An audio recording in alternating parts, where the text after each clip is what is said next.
Welcome to the Secrets of College Planning. I'm your host, Anthony Uva, and today our guest is Karen Ali. She's attorney and Princeton University interviewer, and hopefully today we'll get some insight on how the process works on interviewing. So welcome to the show. Thank you. So usually where I start my guests is where did you go to college? Princeton University. Ah, okay.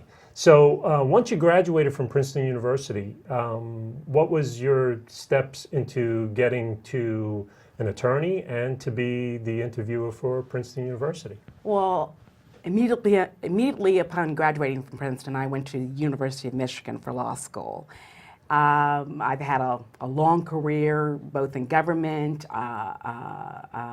private practice, with a law firm recently. And throughout that time, I actually interviewed for Princeton. I believe strongly in the university and what it has to offer.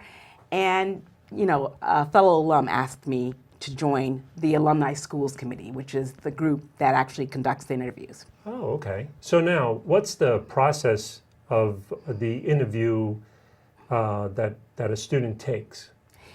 Well, what happens is I cover, along with other alums, an area of Princeton, Mercer County. Okay. We're called Princeton Alumni Schools Committee East.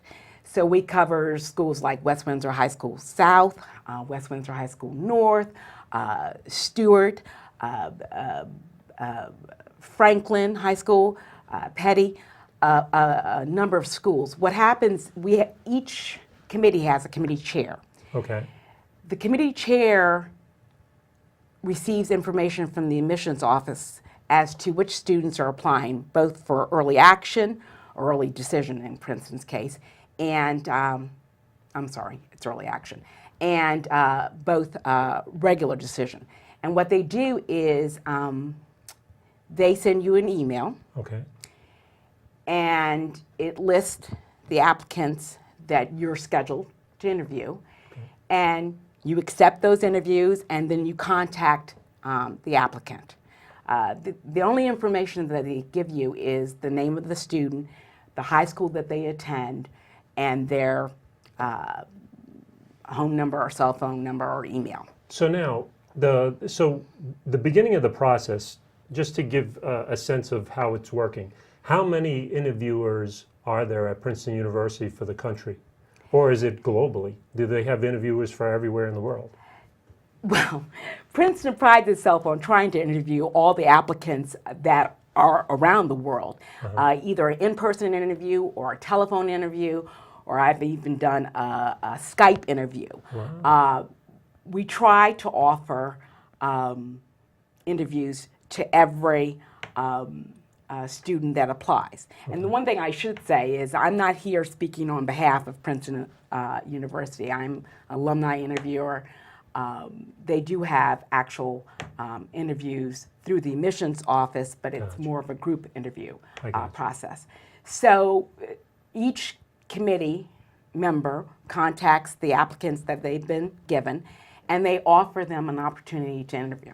Okay, so is there a few hundred interviewers like yourself? Thousands. Thousands. Thousands, I'm sure. Wow. I'm sure.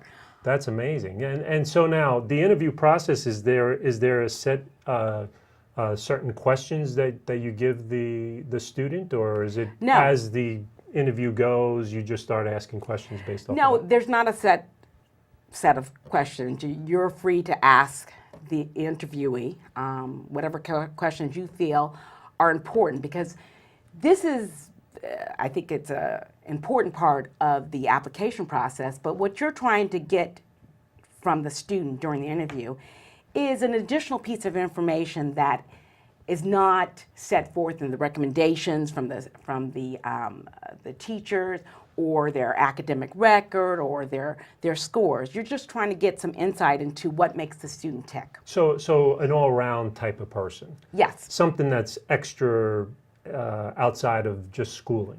Yes.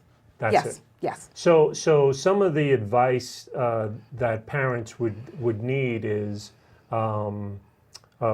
what should the student do in high school to look more appealing to a university such as Princeton University? Well, I mean, I think it's very difficult to tell a parent what their individual student should do. I think that Princeton, just like every other university, is looking for a well-rounded student. It's not just all about the scores. It's about what are you doing to contribute to the community? What makes you unique? Yeah. Because Princeton, just like any other university, does not want a cookie cutter kind of Sure. student. Sure. So, if you are a great Frisbee player, maybe you started a league in your town, maybe you tutor students who come from a disadvantaged community. It's whatever makes you unique. Gotcha. I gotcha. So now, do other universities have this similar interviewing process? I think some other universities do engage their alumni in interviewing students, but everybody doesn't have this. Right, they're all different. They're all different. I mean, some of the smaller schools are able to offer interviews through the actual admissions office, which is Gotcha. obviously valuable because the people who are going to be making the decision as to whether or not you get Actually into get the it. school are the ones conducting the interview. So now, once the interview is done, once you go through the student and the interview is done, is there a grading system that you do that you pass on to the admissions office? Yes, each interviewer is required to submit a report to the admissions office. And that report has some standard questions, more questions for the interviewer than the person that you. Is it a lengthy report? No, it's not. It's not a lengthy report. What it is, it asks you about your name, obviously, your class, how many years you've been conducting interviews, and this is all electronic. I mean, Right. you can download the form and print it out and fax it back. Then it does ask you to rank the student, and there are various categories: average, good, very good, excellent, outstanding, and among the top few ever, which means in terms of the students that you've interviewed, how would you rank them? And then there's a narrative report. So essentially, you tell the admissions office about your Experience with that experience student. with the student. You point out any exceptional ability that they have, any special circumstances, any challenges that they may have faced, and it's just literally a story about your interaction with the student and how you view the student. So now the alumni, everybody's different. So they're all interviewing these students. So how varied is it when they all get to the admissions office? Is it pretty wide range of who's given what, or does it come down to you're smarter than someone else, or you're a better writer than someone? So how does that work? I think it varies. You're right. Obviously, there are different interviewers, and they're going to write differently. I consider myself to be a good writer, and I do try to take my time with the report because I do feel like it's extremely important, and it just adds an additional piece of information that they can, Make a decision use on it. to make a decision. Yeah. But I think the admissions office, they know their interviewers too. So over the years, if you submit reports and you're very brief and you don't give a lot of information, I don't think that they hold that against the student. I think they know that you're the type of interviewer that writes a very Short, simple. short, simple. Or you're one of these report. novel type of people. Yes. That's pretty good. Yes. So everybody's different. So now, does a student have to do anything in high school to get to the point of being interviewed? No, every student is offered an opportunity to interview. And it's optional, but I think it's something that they should accept because, again, it's an additional piece of information And it may make the difference between, I mean, if I believe that maybe if they're on the fence and the interviewer who's done this, numerous times before says, "Oh, this student is excellent. They're one of the best ever," and maybe it doesn't show in all the materials that you've received so far. But I really, really strongly encourage you to take another look at the student. I think one of the things the student can do to prepare for these interviews is practice with an adult that they trust, preferably not their parents, just because it's difficult to conduct a mock interview with your child. You need to receive, your child needs to receive feedback from an adult that hopefully has done this sort of thing before. I've conducted over the years numerous mock interviews with students, most of whom have not applied to Princeton. So now, how many years have you been doing it at Princeton? I've been out 30-something years. I've been doing it more than 25 years. Wow. Yes. So now you've done probably hundreds of interviews. I have in done 25 hundreds years. of interviews. Okay, so you said that there are tiers that you've done, where they're good, better, or the best that you've ever seen. Could you give an example of what is the best that you've ever seen where you went, this daughter or son of these parents, they have something compared to the hundreds of other kids that you've interviewed? That's a very difficult question because I think, obviously, each student that I interview is unique. I try to ask the same questions each time. I think the students who do the best are those that actually engage in the process, that don't make me try to pull the sentences out of them, because I feel I'm one of these people that can talk to anybody if they'll talk back to me. But you don't want the interviewer to feel like they're struggling during the conversation. You want to be an active listener. You want to pause before you actually answer a question. And you want to give a thoughtful, sincere answer to the interviewer. So I've had some very lively discussions. One of the questions I always ask is, if you were on a desert island, what book would you bring with you? Wow. And I've had some people say interesting question. They couldn't figure out what book to bring. Really? I've had some people say they would bring a Boy Scout manual so that they could get off the island. I've had one woman said Charlotte's Web. And it's fine. I think the thing that students and parents need to understand during this interview process, your answer is not really important. What's important is how you handle the question. And, how do you present yourself? How you present yourself. Gotcha. No matter what the question is. So are there any steps that you could give parents of, what their son or daughter should do in the interview?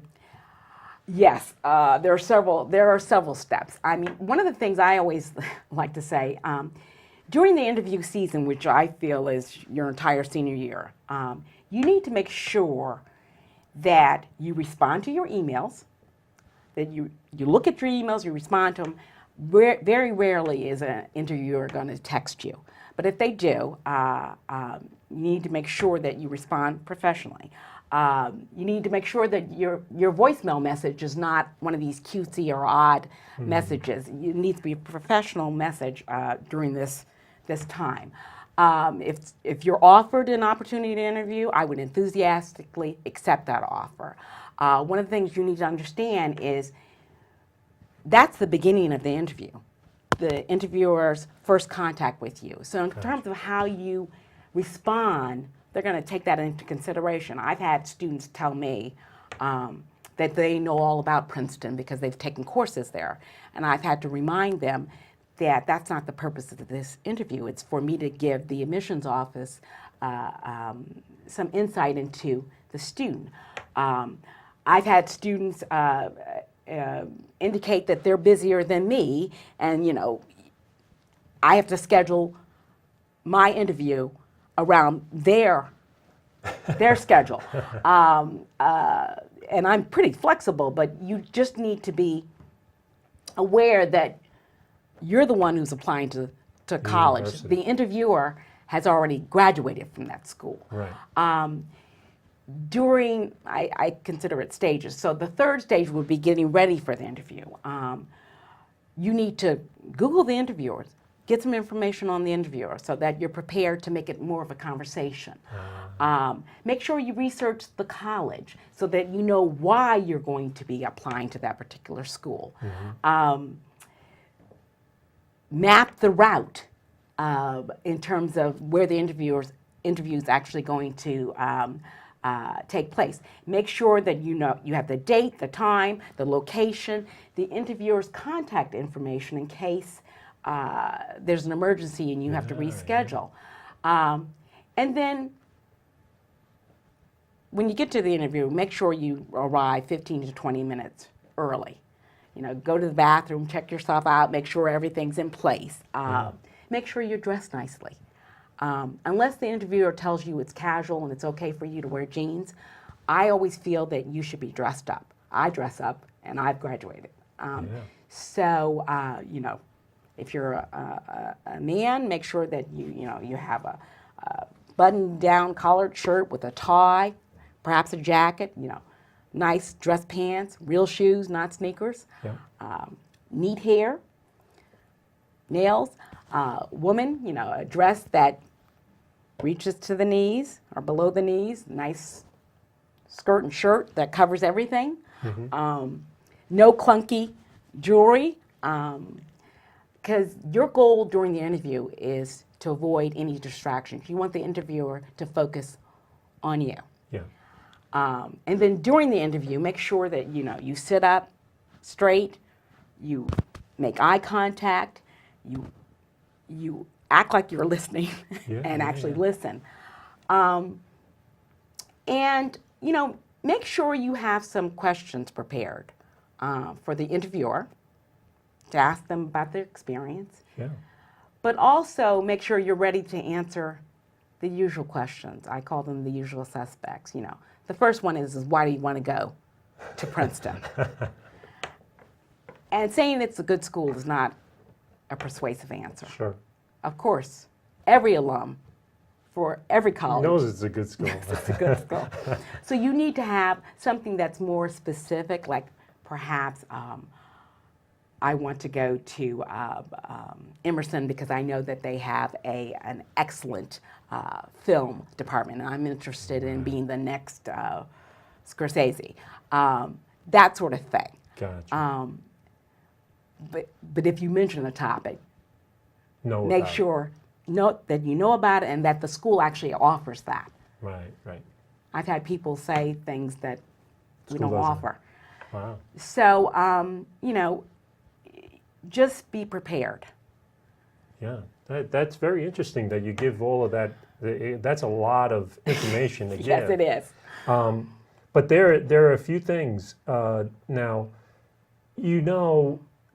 You said that there's a lot of different interviewers. Do they all take the same approach as yourself, where they have to be dressed correctly and that kind of stuff, or are they more lenient? Do you know that they are or not? Yes, or? I do know that other people are more lenient, but I think the message I'm actually trying to convey is not so much that I focus on how you look, but that personally I believe that in terms of how you dress, you may act differently during the interview. I mean, maybe you sit up straighter if you're in, dressy clothes versus you're in casual clothes. Right.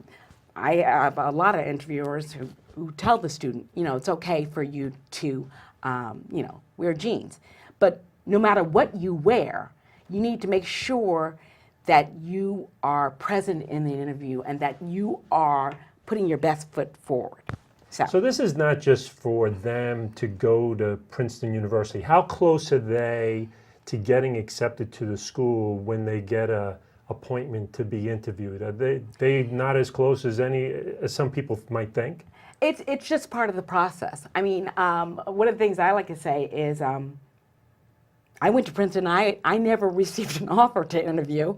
In fact, it was the only school that no one contacted me to interview. Oh, wow. And I'm not quite sure why, but I ended up going there. Okay.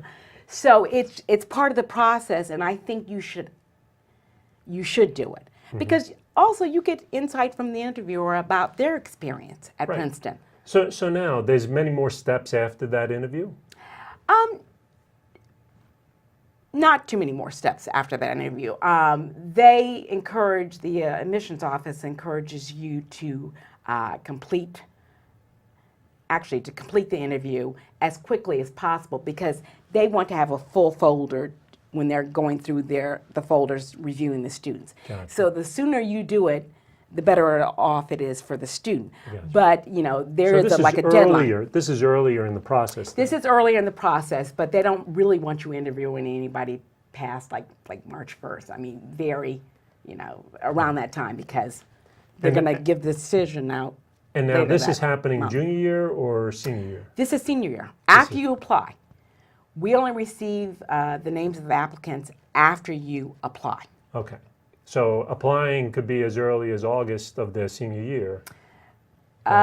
Princeton, I think early decision is, what is it, October, November? November. Okay. I think it's November 1st. Okay. So Yes. you're not actually sure, but I believe it's like November 1st. okay. So now someone applies by November 1st, so they can expect an interview sometime after that, maybe December, January, February, March, somewhere in that range. Well, for the early action folks, they're going to receive the interview within that first month because that way the school can issue the decision. For the people who apply in the January, the regular decision, you will receive an offer to interview sometime, late January, early February. It depends on when. Depends on when you actually apply. I mean, the earlier you apply, Yeah. they start sending out the information to the alumni schools chairs like immediately. So now, does any of your background as an attorney come into the interviewing? Maybe a little bit. Maybe. I like to think it makes me listen more actively and focus more on the student and what the student is saying. And so I also like to think in terms of my writing the narrative, the report, that some of the insights I give are probably based a little bit on my legal career. Yeah, that's great. That's fantastic. So now, the parents and students, they don't get this from every single college. So it's really maybe just the Ivy League, some of the top tier schools. How about smaller schools, your Drew universities, your Rowan University, anything like that, TCNJ? A lot of the schools actually do have alumni interviews, and a lot of them actually have interviews, offer you an opportunity to interview with the admissions office. There may be a different, I think it's not even required at Princeton that you actually do an interview. I think there are two different types of interviews, I understand now, because I'm currently going through this process, trying to get my son ready too. But there's informational interviews where you just learn about the school, Right. and there's evaluative interviews where they actually take the interview results and consider it in terms of your application and their decision. Wow. So Princeton, their interview process would be considered evaluative if you decide to do it in terms of Right. the alumni interviews. So it's optional to the parents. It's optional. It is optional. Okay, so their student gets this email or letter that says they want to be interviewed, and then it's up to the student and the parents to make a decision, do they want to do it or not do it? That's right. And you're saying that if they get it, they should do it because it's a better opportunity for them to tell the school more about themselves. Yes, yes. Okay. And you always want an opportunity to stand out from the crowd. Yes, so really that's what you're looking for, is just anything to stand out above everybody else that's out there, sending the same applications in, the same Right. type of From grades. the same schools, the same grades. And so literally the the interviewer literally may give the admissions office a piece of information that they had not thought about. Oh my gosh, this student, he's a first time, well, they would have information about first time, first generation college, but maybe, he's at home, he takes care of it. He's the middle of 5 children, and he takes care of his younger siblings, and he has all this other stuff. It's an additional piece of information. And you want the admissions office of any university to get a complete picture of you. Yeah. Well, it's coming to the end of our show. Oh, my goodness. Yeah, amazing, isn't it? But Yes. Usually my last question to my guests is, what do you want to leave to the parents out there that are watching, some advice on what they need to bring or do or say to their students to go through this process? Accept the offer to interview. Interview first with the schools that are lower down on your list so that you get some practice, and be prepared. Great. Well, thank you very much. Thank you. Appreciate you coming. And thank you for watching The Secrets of College Planning. I'm your host, Anthony Uva. Until next time.